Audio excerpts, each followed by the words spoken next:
গুজবকে কেন্দ্র করে গত 22 ও 23 জানুয়ারি পোশাক শ্রমিক ও নির্মাণাধীন একটি ভবনের শ্রমিকদের সংঘর্ষে রণক্ষেত্রে পরিণত হয় চট্টগ্রাম ইপিজেড এলাকা। আগুন দেয়া হয় বেবজার অফিসেও। ঘটনার সূত্রপাত মূলত সাগর, রবিউল ও হাসান নামে এই তিনজনকে কেন্দ্র করে।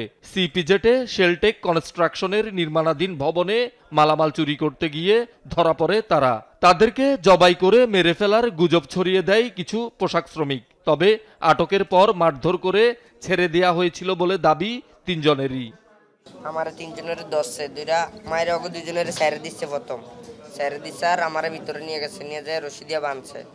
বান্ধনের পরে মানুষজন গেছে, জানার পরে আমার রশির বাঁধ খুলছে। পিড়াইছে, পিড়ানোর পরে একটা বেডি আছে, বেডি ওর টান দিয়ে বাই করে অর্ধেক বোধহয় ছেড়ে দিছে।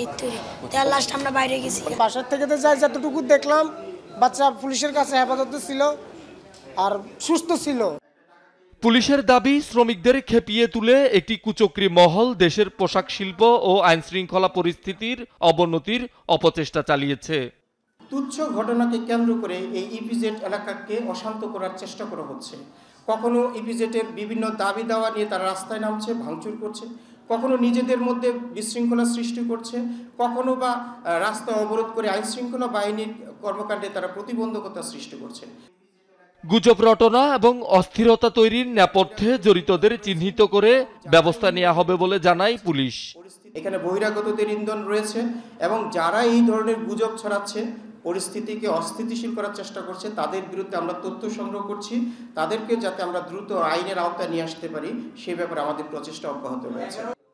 শহীদুল সুমন, যমুনা নিউজ, চট্টগ্রাম।